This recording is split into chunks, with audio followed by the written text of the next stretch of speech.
The Poem of the Man God, the second year of the public life. Chapter 160. From Naphtali to Giscala. Meeting with Rabbi Gamaliel. 10th of May, 1945. Master, do you know who is ahead of us? There is Rabbi Gamaliel. He is sitting with his servants in a caravan, in the shade, in a wood, sheltered from the winds. They're roasting a lamb. What are we going to do now? What we were going to do, my friends. We will proceed along our way. But Gamaliel is of the temple. Gamaliel is not wicked. Do not be afraid. I will go ahead. Oh, I am coming too, says his cousins at the same time, as well as all the Galileans and Simon. Only the Iscariot, and to a lesser degree Thomas, do not seem very anxious to proceed, but they follow the others. They walk for a few yards along a mountainous road, deep set between the wooded slopes of the mountain. The road then bends and opens onto a kind of tableland and crosses it, widening out, and soon after that it becomes once again narrow and winding under a roof of interwoven branches. In a sunny bare patch, which is however shaded by the first leaves of the wood, there are many people under a rich tent, while other people are busy in a corner turning the lamb on the fire. There is no doubt about it. Gamaliel took very good care of himself. For one person travelling, he set a crowd of servants in motion, with I do not know how much luggage. He is now sitting in the centre of his tent, a cloth supported by 4 gilt poles, a kind of canopy under which there are low seats covered with cushions, and a table the top of which rests on a carved wooden leg. A very fine tablecloth is spread on the table, and the servants are laying valuable dishes on it. Gamaliel looks like an idol, with his hands open on his knees, stiff and hieratic. He looks like a statue to me. The servants move round him like large butterflies, but he pays no attention to them. He's pondering, his eyelashes rather lowered on his severe eyes, and when he raises them, his deep, very dark, pensive eyes are displayed in all their severe beauty at the sides of a long, thin nose, and under the high, rather bold forehead of an elderly man. His forehead is marked by 3 parallel wrinkles and by a large bluish vein, which forms a V-shaped angle in the centre of his right temple. The noise of the oncoming people causes the servants to turn around. Gamaliel also looks round. He sees Jesus approaching ahead of everyone, and he makes a gesture of surprise. He stands up and moves to the edge of the tent, but no further. From there, he bows low with his arms crossed on his chest. Jesus replies to him in the same way. "You are here, Rabbi?" asks Gamaliel. "I am here, Rabbi," replies Jesus. "May I ask you where you are going?" "It is a pleasure for me to tell you. I am coming from Naphtali, and I am going to Giscala." "On foot? But it is a hard and long road. Along these mountains, you are tiring yourself too much." "Believe me, if I am welcomed and listened to, all tiredness disappears." "Well then, allow me to be for once the one who will remove your fatigue. The lamb is ready. We would have left the leavings to the birds, because I never take them with me. You can see that it is no trouble for me to offer food to you and to your followers. I am friendly to you, Jesus. I do not consider you inferior to me, but greater than I am." "I believe you, and I accept your hospitality." Gamaliel speaks to a servant, who appears to be the highest in authority, and who passes on the order. The tent is extended, and more seats and dishes for Jesus' disciples are taken off the many mules. They bring bowls to purify their fingers. Jesus performs the rite with the greatest courtliness, whereas the apostles, on whom Gamaliel is casting sharp sidelong glances, do so as well as they can, with the exception of Simon, Judas of Kerioth, Bartholomew, and Matthew, who are more accustomed to Jewish refinements. Jesus is beside Gamaliel, who is alone on one side of the table. The zealot is in front of Jesus. After the prayer of thanksgiving, which Gamaliel says with calm solemnity, the servants carve the lamb and divide it among the guests, and they fill the cups with wine or water sweetened with honey for those who prefer it. We have met by chance, Rabbi. I was never expecting to see you on the way to Giscala. I am going towards the whole world. Yes, you are the indefatigable prophet. John is the stationary one. You are the roaming one. It is easier, therefore, for souls to find me. I would not say so. Your continuous moving about disorientates them. I disorientate my enemies, but those who want me, because they love the word of God, find me. Not everyone can come to the Master, and the Master, who wants everybody, goes to everybody, helping thus the good and warding off the conspiracies of those who hate me. Are you referring to me? I do not hate you. Not to you, but since you are just and frank, you can say that I am speaking the truth. Yes, it is so. But see, the fact is that we old people do not understand you well. Yes, old Israel does not understand me well. That is her misfortune. No. Yes, Rabbi. They are not willing to understand the Master, and who confines himself to that does evil, but a comparative evil. Many instead deliberately misunderstand and distort my word to harm God. God, he is above human snares.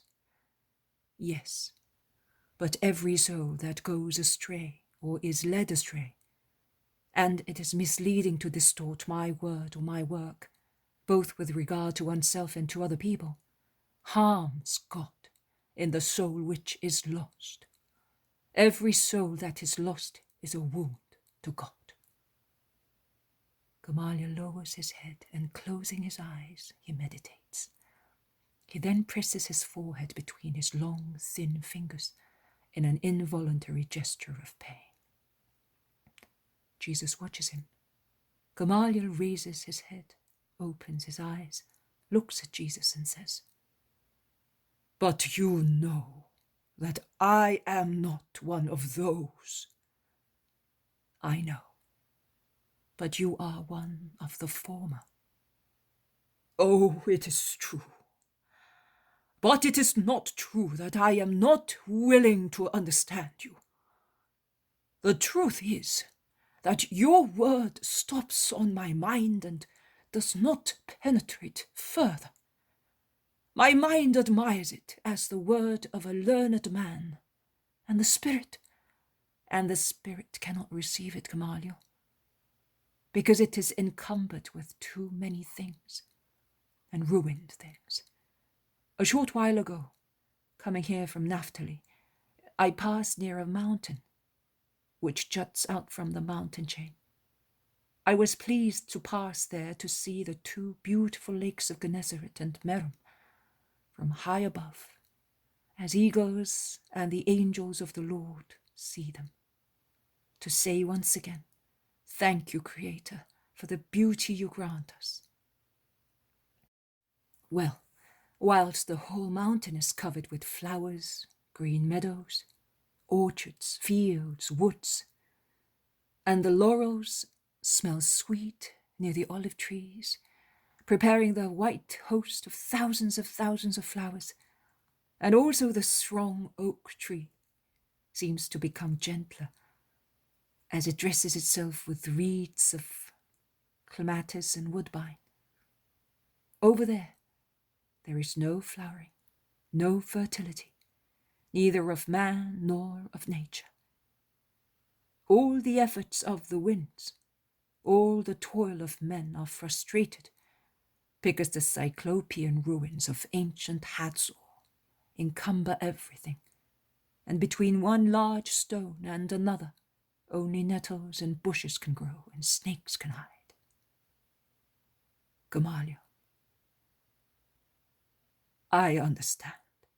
We are ruins too. I understand the parable, Jesus. But I cannot do otherwise. The stones are too heavy. One in whom you believed said unto you, the stones shall vibrate, hearing my last words. But why wait for the last words of the Messiah?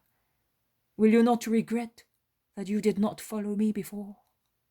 The last, sad words, like those of a friend who is dying, and to whom we have to listen, but too late. But my words are more important than the words of a friend. You are right. But I cannot. I am waiting for that sign, that I may believe. When a piece of ground is barren, a thunderbolt is not sufficient to till it. The soil will not receive it, but the stones that cover the soil will receive it. Endeavor at least to remove them, Gamaliel. Otherwise, if they are left where they are, in the depth of your heart, the sign will not lead you to believe. Gamaliel is silent, engrossed in thought. The meal is over.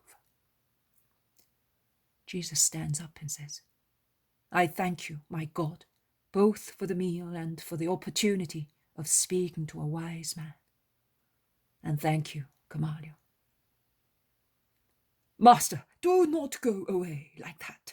I am afraid you are angry with me. Oh, no, you must believe me. Then do not go away. I am going to Hillel's tomb. Would you disdain coming with me? It will not take us long, because I have mules and donkeys for everybody. All we have to do is to take off their back saddles, which the servants will carry, and the hardest part of the road will be shortened for you. I do not mind coming with you or going to Hillel's tomb. It is an honor. Let us go. Gamaliel gives the necessary instructions, and while they are all busy taking down the temporary dining room, Jesus and Gamaliel mount 2 mules, and they go ahead, one beside the other, along a quiet, steep road, on which the iron-shod hooves resound loudly. Gamaliel is silent. Only twice he asks Jesus whether his saddle is comfortable.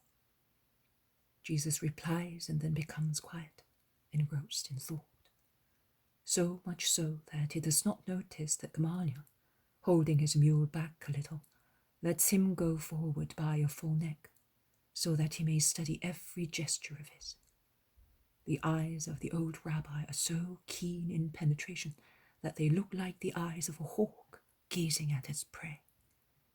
But Jesus is not aware of it. He proceeds calmly, following the undulant pace of his mount. He is pensive, and yet he observes all the features of what is around him. He stretches out a hand to pick a hanging bunch of golden cytisus. He smiles at 2 little birds which are building their nests in a thicker juniper. He stops the mule to listen to a black cap, and, as a blessing, he nods assent to the anxious cry by which a wild dove urges her mate to work. You love herbs and animals very much, do you not? Yes, very much. They are my living book. Man always has the foundations of faith in front of him. Genesis lives in nature. Now one who knows how to see knows also how to believe. This flower, so sweet in its scent and in the substance of its pendulous corollas, and in such a contrast with this thorny juniper and with that furze, how could it have made itself by itself? And look, that robin redbreast, could it have made itself with that dried bloodstain on its soft throat? And those two doves, where and how have they been able to paint those onyx collars on the veil of their grey feathers? And over there, those two butterflies, a black one with large golden ruby rings, while the other with blue stripes. Where have they found the gems and ribbons for their wings? And this stream, it is water, agreed. But where did it come from? Which is the first source of the water element? Oh, to look means to believe, if one knows how to look. To look means to believe. We look too little at the living Genesis that is in front of us. Too much science, Gamaliel, and too little love, and too little humility. Gamaliel sighs and shakes his head. Here, we have arrived, Jesus. Hillel is buried over there. Let us dismount and leave our mules here. A servant will take them. They dismount, tying the mules to a tree trunk, and they turn their steps towards a burial ground which protrudes from the mountain near a large house completely closed up. I come here to meditate and prepare myself for the feasts of Israel, says Gamaliel, pointing at the house. May wisdom grant you all its light. And here, and Gamaliel points at the sepulchre, to prepare myself to meet death. He was a just man. He was a just man. I will be pleased to pray near his ashes. But, Gamaliel, Hillel must not teach you only to die. He must teach you to live. How, master? A man is great when he humbles himself, was his favorite saying. How do you know it, if you have not met him? I did meet him. In any case, even if I had never met Hillel, the rabbi, personally, I know his thought, because there is nothing I ignore of human thoughts. Gamaliel lowers his head and whispers, God only can say that. God and his word, because the word knows the thought, and the thought knows the word and loves him, communicating with him and granting him all his treasures to make him participate in himself. Love fastens the bonds and makes one perfection of them. It is the Trinity that loves itself, is divinely formed, generates, precedes, and is completed. Every holy thought was born in the perfect mind and is reflected in the mind of the just man. Can the word, therefore, ignore the thoughts of the just, since they are the thoughts of the thought? They pray near the closed sepulchre. They pray for a long time. The disciples and then the servants reach them, the former on horseback, the latter carrying the luggage. But they stop at the edge of the meadow, beyond which is the sepulchre. The prayer is over. Goodbye, Gamaliel. Ascend, as Hill did. What do you mean? Ascend. He is ahead of you, because he knew how to believe more humbly than you. Peace be with you.